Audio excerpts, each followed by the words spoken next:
Welcome to Echoes of Faith, a podcast put on by St. Veronica's Church, dealing with various faith topics.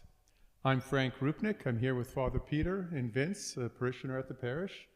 And today we're going to talk about fasting, which is one of the pillars of Lent. Hello, Father. Father, what is the significance of fasting, specifically as it has to do with Lent? That will bring us back to our first podcast where we talked about Lent and what Lent is meant to be and to do for us. If you remember, we talked about Lent as bringing us back to Christ's spiritual growth, where we look into our lives and then where we see what do I need to remove, what do I need to keep, and how do I move forward. So if we go back to that to realize that Lent is all about the spiritual growth, leading us to spiritual union with God, then fasting plays a role in doing that. It is seen as a spiritual discipline where we deny ourselves or we sacrifice the pleasures. I will use pleasure. Pleasure embraces a lot of things. The pleasure of the flesh in order to allow our own spirits to grow in the Lord. Now I will come to talk about what I mean by pleasure. I know that many always we see fasting associated with food, to deny ourselves or to sacrifice a meal. But fasting is more than denying or sacrificing our meal. Fasting can involve a lot of sacrificing of even our time to watch television. We can use that as if let's say I use 4 hours of watching television. I say, okay, during this Lent, I will only watch television for 2 hours. I use those 2 hours to read my Bible, to pray, and to do work of charity. That is now, I have denied myself, I have sacrificed that pleasure. It can also be I drink. And I said during this Lenten season, I normally drink maybe 2 bottles of beer in a day, but now I will only drink a bottle, or I'm not even going to drink at all, or I will drink once in a week. That is denying myself the pleasure the satisfaction I normally get from that drinking in order to lift me up. The other day I went to the school, or even after Mass today, I was giving candy to a boy, a little boy, and he told me no, he makes sacrifice. He gave up taking candy as a Lenten penance. So I went to the school also. I saw children who said they gave up wanting their bobo, drinking, or all the rest of them for the sake of Lent. So sacrifice, fasting is about something, the discipline that deny myself, something I treasure, something I like, in order to allow my spiritual growth, my spiritual life to have that connection with God. I don't know if you're following what I'm saying and it makes sense. What happens if you break the fast or break your promise, so to speak? Is that a sin, or do you just get back on the horse and start over again? You see, there are rules of fasting. Normally, when we talk about fasting from food, normally the church recognizes that from age 18 to 59, they can fast from food. But there are those who are also asked not to fast, and that is if you are sick. When you are sick and you are under medication, the medication may not allow you to fast from food, but you can do another type of fasting. Okay, the age, like I said, from this age to this age can be, and this. So when you are fasting, you know whether you are able to do or not. But if you find out, let's say at the course, I started my fasting and I got sick, I can't do it today, or I feel very weak. Another thing to consider is also those who do job, the type of job you do. If it is a strenuous job that cannot allow you to fast, you are not obliged to fast, but from food, but you can do another type of fasting. So when you break your fasting, you know why. It mind you also, fasting is not obliged on you. It's not something that is imposed on you. Mm-hmm. It's something you make up your mind to do. That's why it's freely, it's sacrifice. You make up by your mind that I'm going to do this fasting. So when you break it, you continue from where you stopped. I don't think God is, like we talked today, God is not a God that is with cane to flog you. You have not.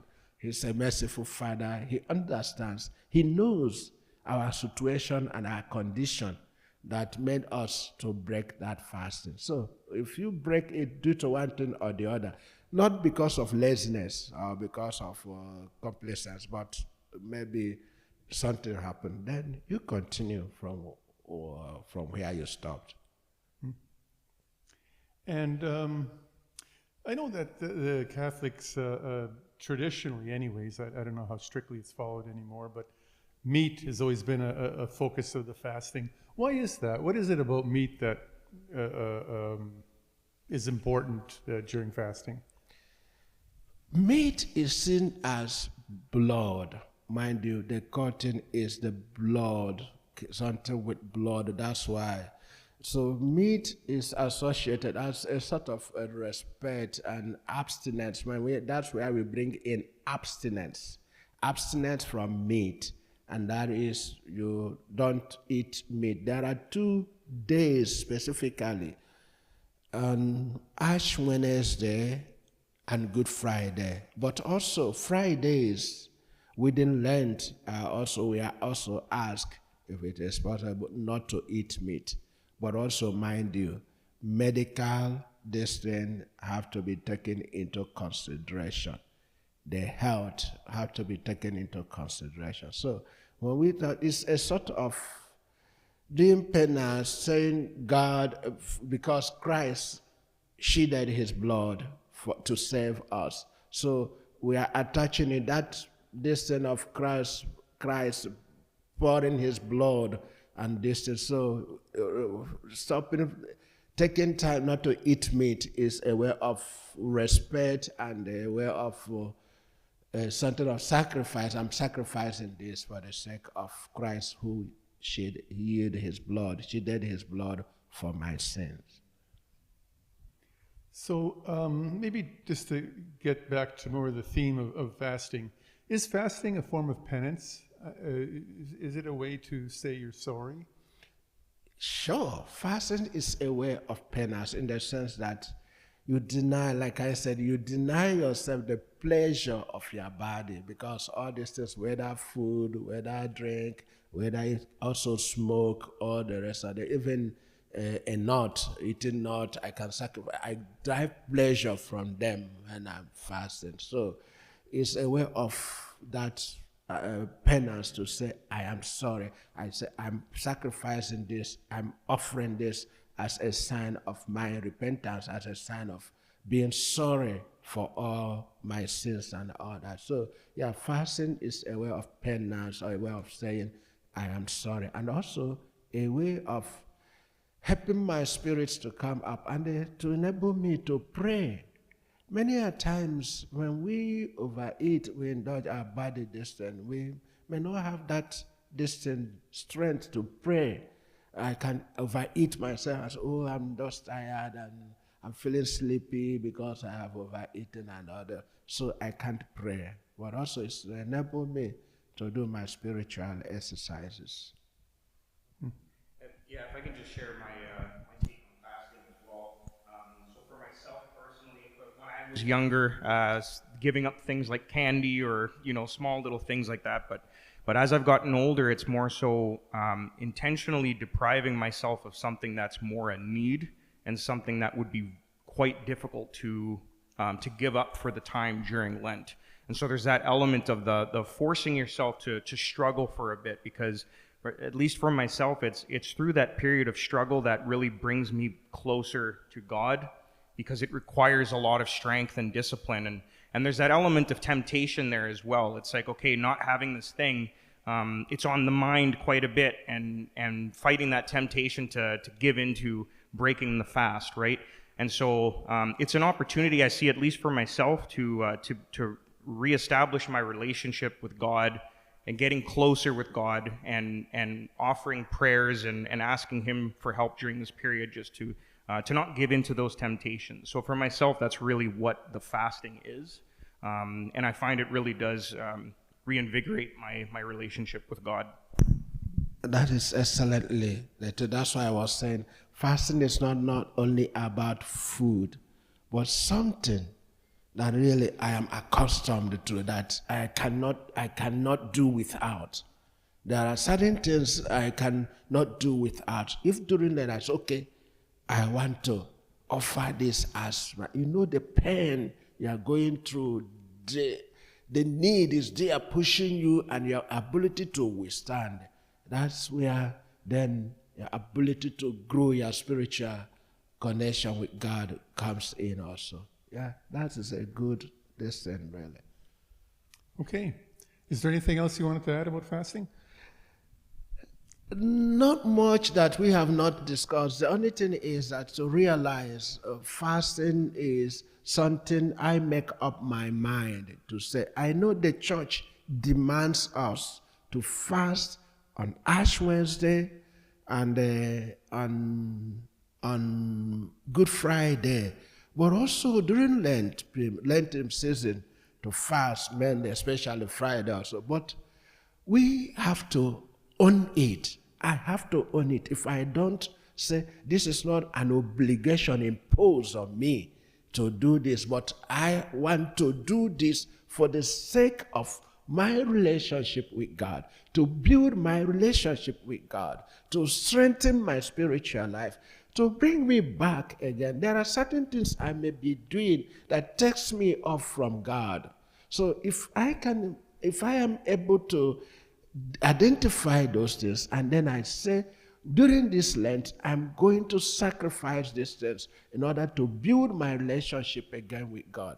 That will be very important. That's very important, and that's very necessary. That's when fasting yields its own result. But if I'm doing fasting as an obligation or as something imposed on me from outside, why I'm doing it, I will not have that peace, that joy. I'll be doing it with grumbling and all that. But when I take it as a response, something that is coming from me in order to build my relationship with God, then I will be good. And then, but I will tell you a story.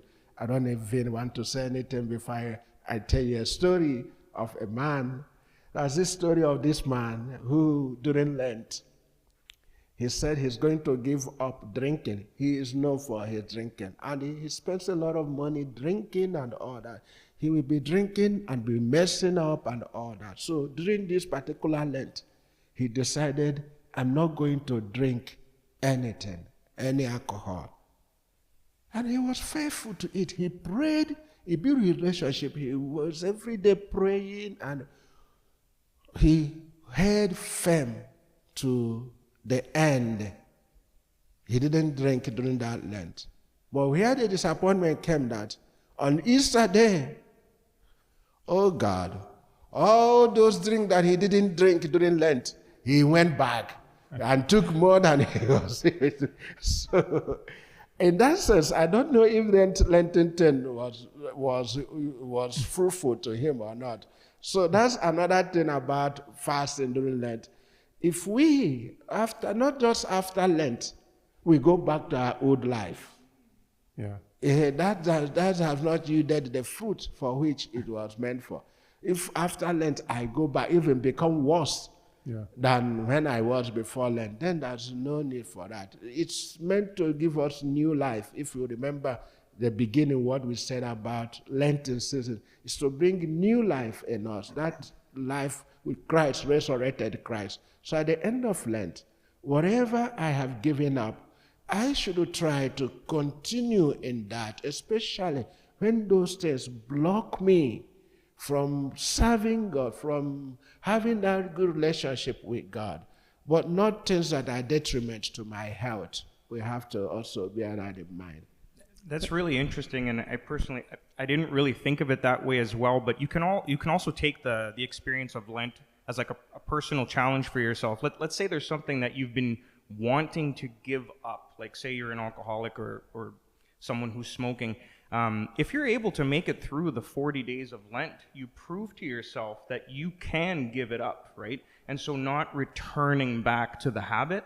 It's just an interesting, I never really thought of it that way, but yeah, you can prove to yourself through Lent that yes, I can give this up and I don't need it in my life. So just an interesting thing, yeah. Okay, thank you. Thank you. Thanks, Thank you. everyone. Thank you very much. Thanks.